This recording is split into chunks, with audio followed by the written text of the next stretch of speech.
Hi, I'm Mario Guerra, the two-time former mayor of the great city of Downey. And you're watching a special episode of Talking Downey with Mayor Mario.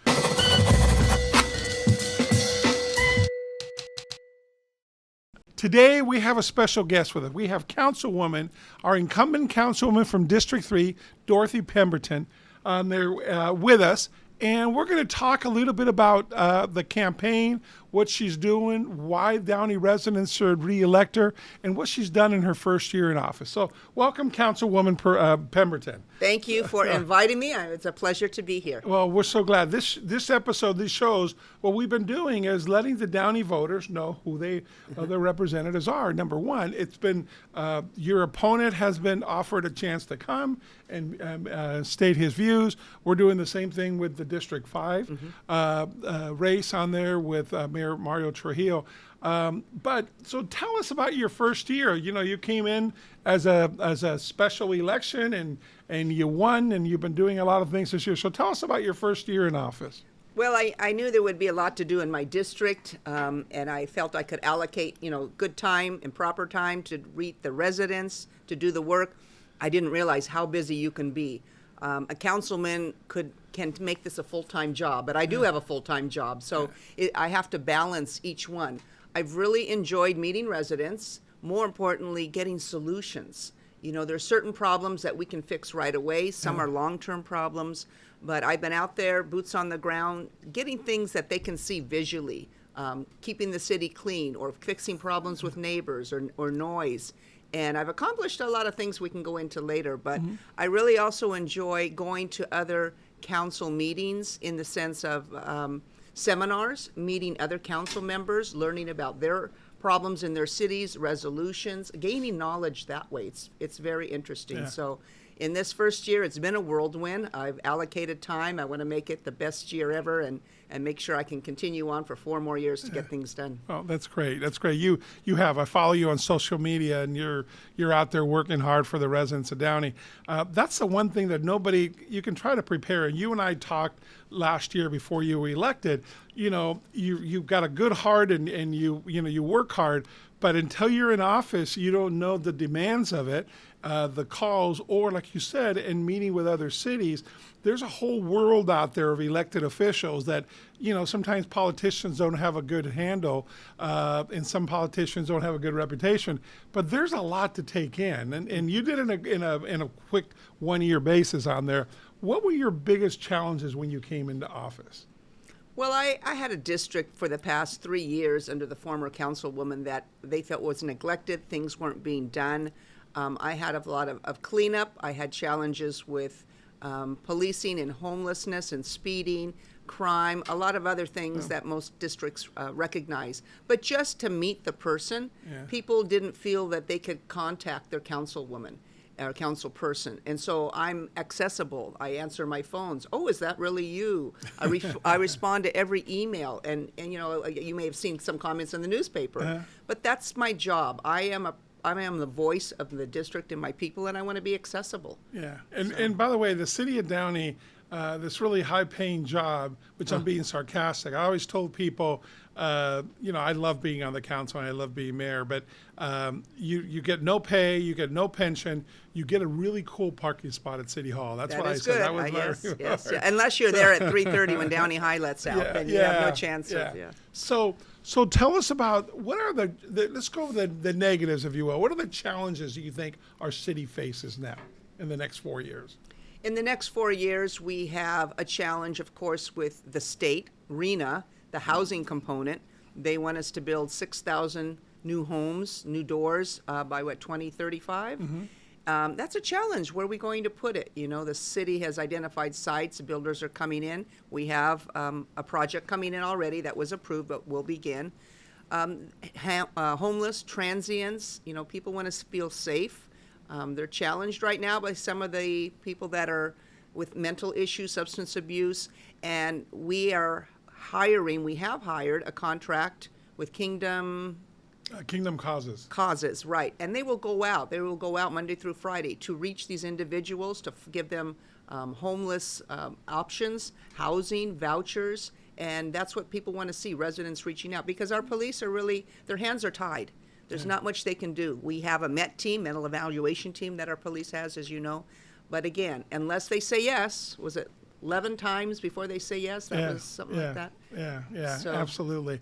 So what's been the most rewarding thing? I know you've told me, just meeting with people and a sense of satisfaction, but for you as a councilwoman, especially even working with your colleagues, that's the one thing. Sometimes you guys vote and disagree. I've noticed it, but you all work together. You're the next day at an event, and you're all, being professional as you should be on those. So tell us what's been most rewarding for you in the first year in office. I like seeing some of the accomplishments that I've done. I mean, we can all ride on that blanket of others and prior councils. I was able, through Public Works, to get started the speed humps. Yeah. Speed is big in our town. On Guatemala, we have them in 2 areas, north and south of Suva. And we did a petition, we did calming measures, and now they're going to be coming through. What I don't like is the time that it takes to get done. Okay, we can hire them tomorrow. No, there's a proposal, there's an RFP, it's a process. Yeah. The newest one that I had done that I submitted was Lights on Bluff on Treasure Island. And you're quite familiar, with that island area. Very, very dark during campaign. Edison put them in last week. And so I took pictures out there. It's nice, it's bright. That's great. And it's about also follow-up. When you put through a request, the city is very responsive. I like working with all our city staff.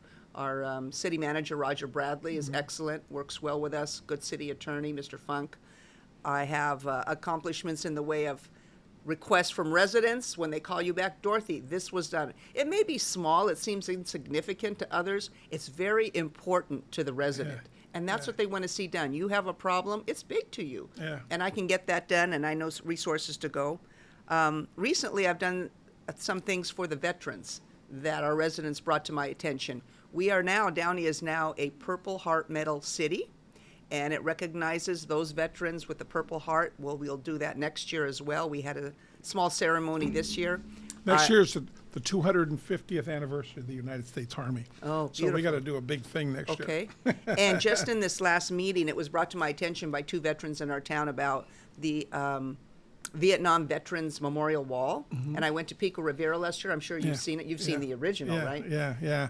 No, it's- because they on there. I tried to get it here several years ago on there, just a timing thing. But yeah, it comes on there.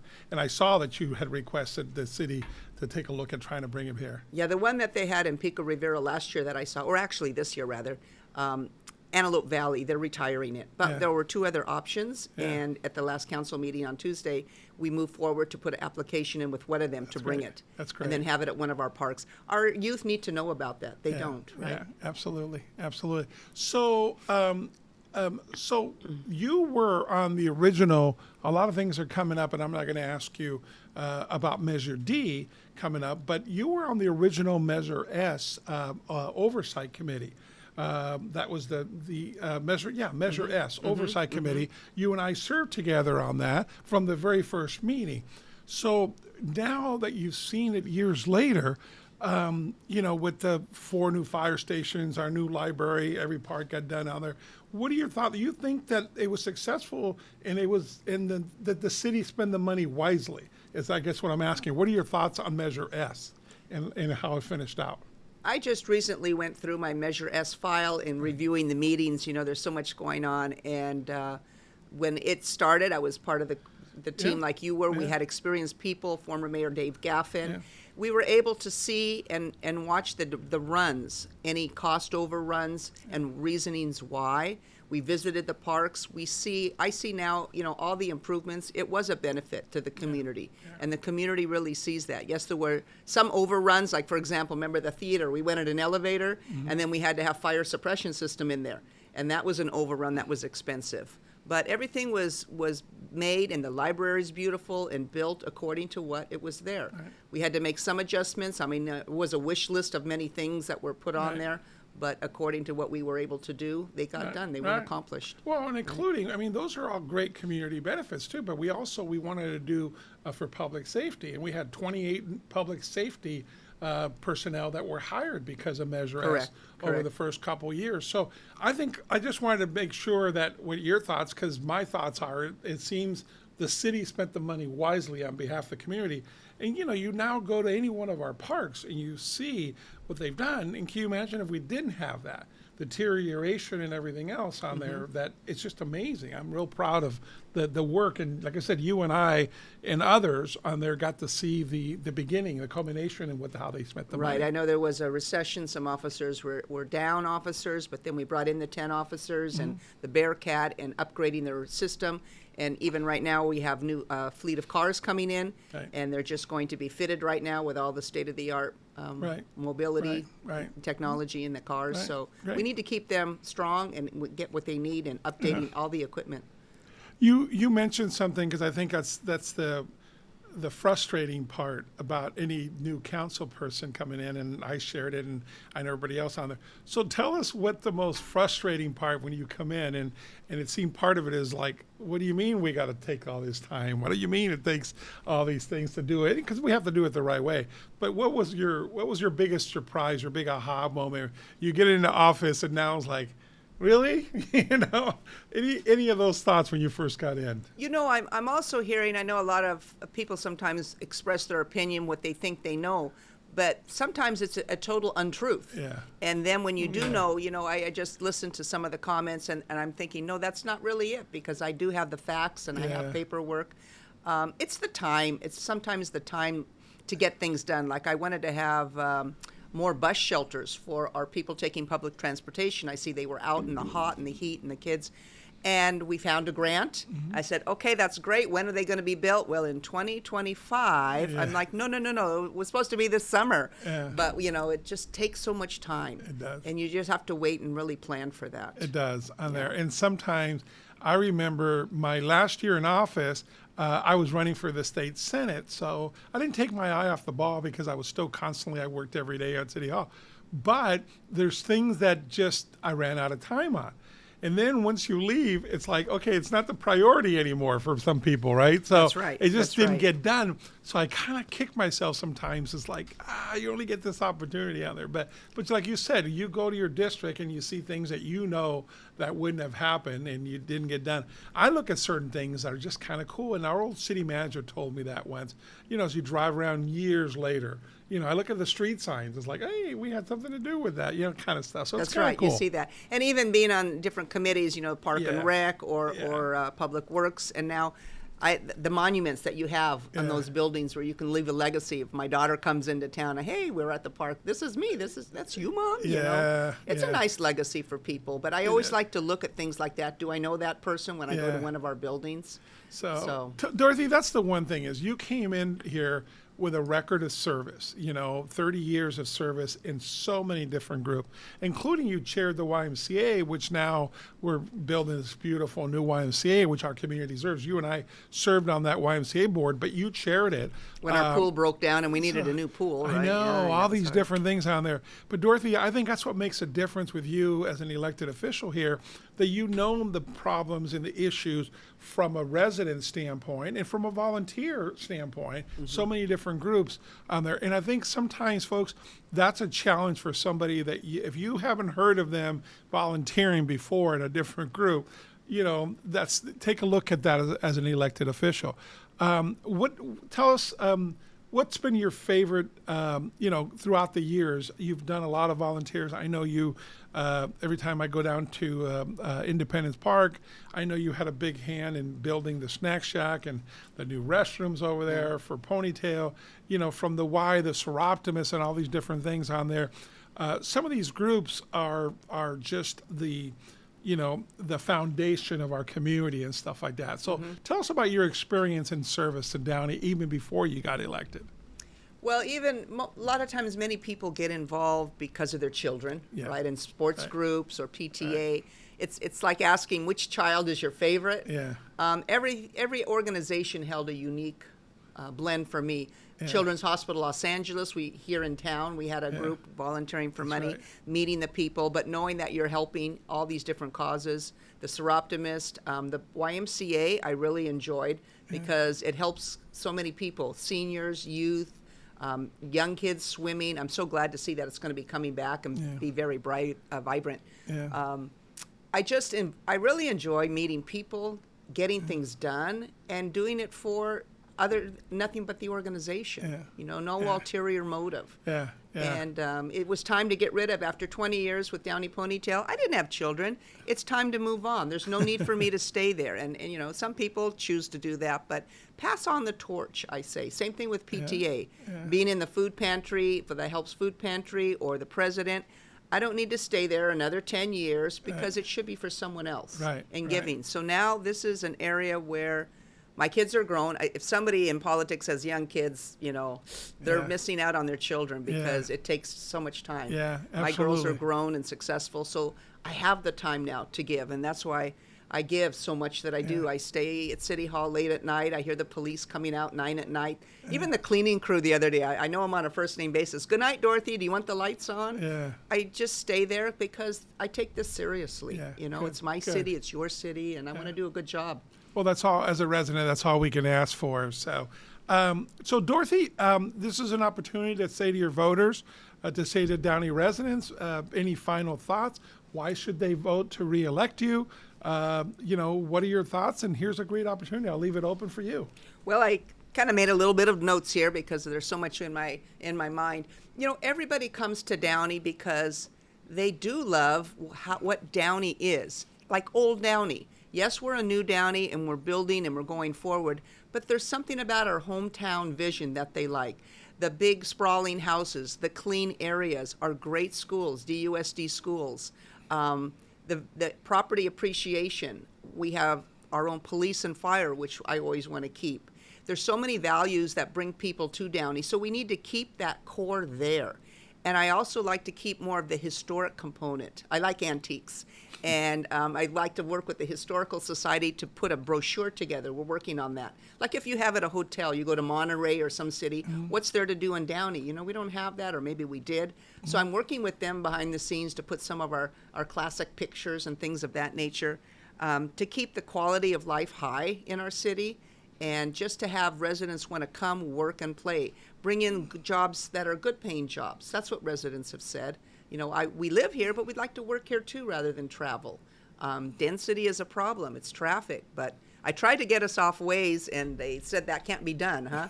Get a city off Waze? No. I think that's what's happening. So Yeah, listen, we're a good. Well, we're surrounded by 4 freeways, so people get off the freeways and kind of go through our city. You know, if they stop and buy something or shop, that's a good thing too. But the uses as the thoroughfare sometimes. Yeah. It's frustrating. And you know, I also grew up in, as we call it, I didn't know it was South Downey at the time. You know, I went to Downey High, and I was living south of Imperial Highway. So different parts of Downey have different challenges, but that's why I feel I encompass and know a lot of Downey. I think our other 4 council members all have a uniqueness. That's why we work so well together. We have diversity with I call him my partner in crime, the freshman, Horacio. Horacio, You know, he has a younger perspective. I have the historic perspective, and we both blend together with everyone, including our mayor and Councilwoman Frometa and Hector, and we're together in several group service clubs. So I think we work well cohesively, and to continue on, just keep the wheel going forward. Good. Oh, I got so much to do. I still want to do it. Well, and that's the best way. That's the best finish you can have on there. You know, you've been a breath of fresh air. We appreciate your diligence and your time and your hard work.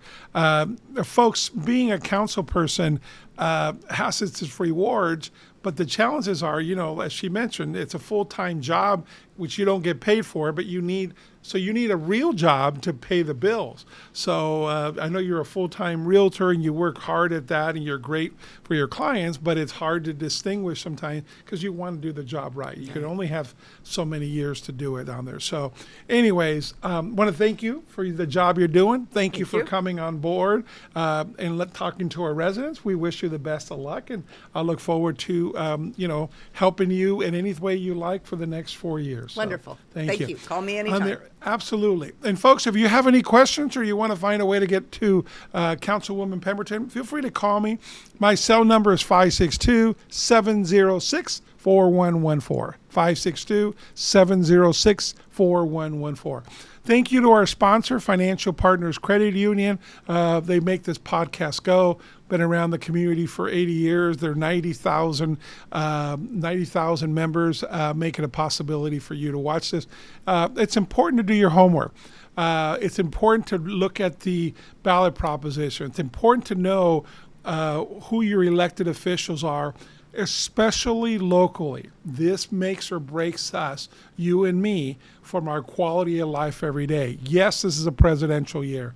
Yes, you have Assembly and Senate and U.S. senators and so forth. But here in the city of Downey, please do your homework and look at the people that are running on there. It's really important. So, again, thank you for watching. Thank you for listening. Talking Downey with Mayor Mario.